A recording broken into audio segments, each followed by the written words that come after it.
दोस्तों जैसे आप ईपीएफ मेंबर ई सेवा के पोर्टल पे आप एक्टिवेट यूएन नंबर एक्टिवेट करने जाते हैं। जैसे आपको कंपनी से आपको यूएन नंबर मिलता है तो आपको यहाँ पर ना एक्टिवेट यूर यूएन करना होता है। दोस्तों जैसे आप एक्टिवेट करते हैं तो आपको यहाँ पर जैसे कंपनी वालों ने आपका नाम मिसमैच कर दिया या फिर डेट ऑफ बर्थ मिसमैच हो गई है तो वहाँ पर आप कैसे एक्टिवेट कर पाएंगे, इसमें आज पूरी जानकारी दूंगा। और अपने एम्प्लॉयर से भी आप अपना आधार नंबर लिंक करवा सकते हैं। आधार से लिंक, आधार में जो नाम मिसमैच है वो आप यहाँ पर सही करवा सकते हैं। तो दोस्तों लास्ट तक मेरी इस वीडियो में बने रहिएगा ताकि आपको भी पता चले कि आप यहाँ पर कैसे अपना अपडेट करवा पाएंगे नाम मिसमैच है तो, और उसके बाद आप अपना यूएन एक्टिवेट भी कर पाएंगे। देखिए दोस्तों यहाँ पर आप अपना यूएन नंबर तो आपको मिल जाता है, लेकिन फिर आपको यहाँ पर आधार नंबर डालना पड़ता है। आधार में जो नाम मिसमैच होता है यहाँ से यूएन नंबर में मिसमैच होता है तो, और उसके बाद डेट ऑफ बर्थ है यदि सही है और मोबाइल नंबर सही है तो आप यहाँ पर एक्टिवेट नहीं कर पाते। तो दोस्तों आइए मैं आपको पूरी जानकारी देता हूँ। तो देखिए दोस्तों यहाँ पर एक एसओपी जारी हुआ था जो 26 मार्च 2024 को एक एसओपी जारी हुआ था जो कर्मचारी भविष्य निधि संगठन के ज्वाइंट डिक्लेरेशन के बारे में यहाँ पर एक एसओपी जारी हुआ था जो SOP for processing of joint declaration of member profile updation. दोस्तों प्रोफाइल अपडेशन के लिए यहाँ पर एक एसओपी जारी हुआ था जिसमें बताया गया था कि आपके एम्प्लॉयर है जो आपकी कंपनी है वो खुद भी आपका आधार नंबर लिंक कर सकती है, आधार से अपना करेक्शन करवा सकती है। तो देखिए दोस्तों इसमें मैं आपको दिखाता हूँ जो टोटल 32 पेज का है, लेकिन मैं आपको ले चलता हूँ उस वाले पेज पे जहाँ पर बताया गया है कि कंपनी भी कर सकती है आपका अपडेट आधार। तो देखिए दोस्तों यहाँ पर 6.11 के इसमें दिखाया गया है कि केसेस इन विच यदि आपके पास members do not have UN,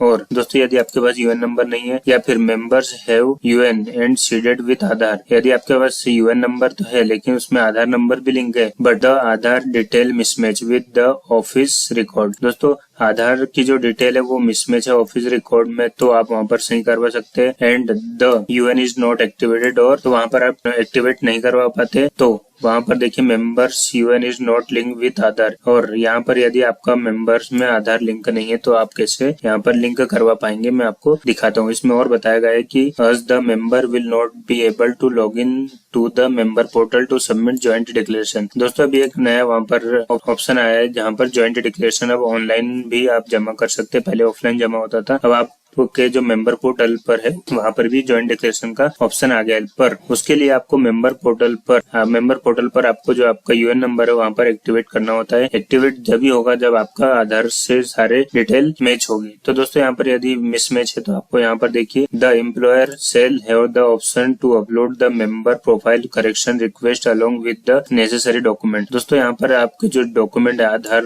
आधार से रिलेटेड जो भी डॉक्यूमेंट है वो आपको यहाँ पर आधार कार्ड देना पड़ेगा आपको आपके एम्प्लॉयर को, तो वहां पर वो आपका नेसेसरी डॉक्यूमेंट जो भी है वहां पर देके आप अपना करेक्शन करवा सकते हैं। अब आपको पीएफ ऑफिस के चक्कर लगाने की जरूरत नहीं है। The remain process shall be govern and mention is पारा 6.2 to 6.8 ऑफ दिस एसओपी। तो दोस्तों यहाँ पर देखिए एसओपी में कहा गया है कि अब आपको कहीं पर भी जाने की जरूरत नहीं है। आपका एम्प्लॉयर ही आपका आधार नंबर से आपका आधार करेक्शन कर सकता है। यदि आपका नाम मिसमैच है, डेट ऑफ मिसमैच है तो वहां पर आप अपना करवा सकते हैं। दोस्तों मैं आपको दिखाता हूँ भी हूँ आपको कैसे अपडेट करवाने। तो देखिए दोस्तों ये है मेंबर ई सेवा का पोर्टल जहाँ पर आप मेंबर लॉगिन करते हैं। मैं आपको दिखा देता हूँ, ये मेंबर पोर्टल है। यहाँ पर आपको यदि आपको लॉगिन करना है तो यहाँ से आप कर सकते हैं। ऐसे ही यहाँ पर आपको एक कंपनी का यहाँ पर यूजर नेम कंपनी भी यहाँ पर लॉगिन कर सकती है। तो देखिए दोस्तों कंपनी की भी यहाँ पर लॉगिन और आईडी पासवर्ड होते हैं वो उनको भी यहाँ पर लॉगिन करना होता है। तो मैं यहाँ पर दोस्तों लॉगिन करके दिखा देता हूँ। देखिए दोस्तों मैंने यहाँ पर आईडी पासवर्ड फिल कर दिया। अब मैं यहाँ पर साइन इन करता हूँ। दोस्तों ये एम्प्लॉयर की साइड है,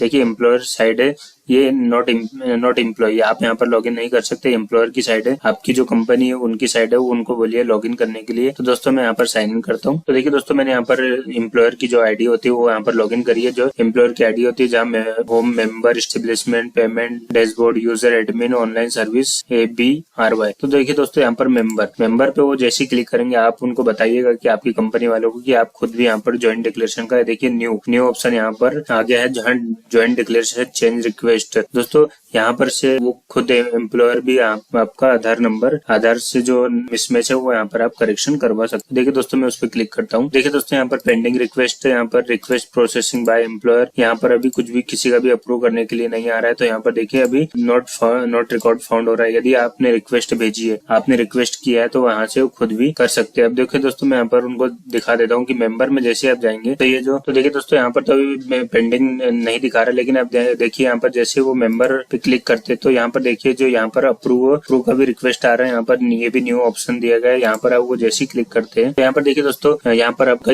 जिनका भी प्रोफाइल अपडेट करनी है, जिनका भी आधार नंबर लिंक करना है, वहाँ पर अपना यूएन नंबर यहाँ पर फिल करेंगे, सर्च करेंगे तो यहाँ पर सारी डिटेल आ जाएगी। उसके बाद देखिए यहाँ पर अप्रूवल रिक्वेस्ट पे जाएंगे, वो लोग अप्रूवल रिक्वेस्ट पे जाएंगे। उसके बाद यहाँ पर देखिए रिजेक्ट रिक्वेस्ट भी यहाँ पर दिखा रहे, टोटल अप्रूव अभी 0 दिखा रहा है यहाँ पर, तो अभी किसी का नहीं है यहाँ पर। और डिमांड लेटर यदि कुछ उनको और डॉक्यूमेंट आपसे चाहिए तो वो यहाँ पर आपको सबमिट करने के लिए बोलेंगे। और यहाँ पर क्लेरिफिकेशन रिक्वेस्ट में यहाँ पर फाइनल आपको यहाँ पर जो आधार है वो यहाँ पर लिंक हो जाएगा उनको डीएससी से। दोस्तों यहाँ पर ये भी याद रखिएगा, उनको डीएससी से ये साइन भी करना जरूरी रहेगा, तभी आपका यहाँ पर जो आधार है वो लिंक हो पाएगा, नहीं तो नहीं हो पाएगा। तो दोस्तों इस तरह से वो pending request, approve request, reject request और demand letter generated and clarification request है यहाँ पर, वहां से आपका जो ओरिजिनल साइन डॉक्यूमेंट है वो भी आपको यहाँ पर सारे दिखने लगेंगे। आपका जो आधार है वो यहाँ पर आपका करेक्शन हो जाएगा। आधार करेक्शन होने में 3 से 15 दिन लगते हैं, और यदि आपके एम्प्लॉयर यदि जल्दी से जल्दी आपका अपडेट कर देते तो ईपीएफ ऑफिस भी जल्दी आपका रिक्वेस्ट सबमिट कर देगा, तो आपका जल्दी से जल्दी सारी डिटेल अप्रूव हो जाएगी।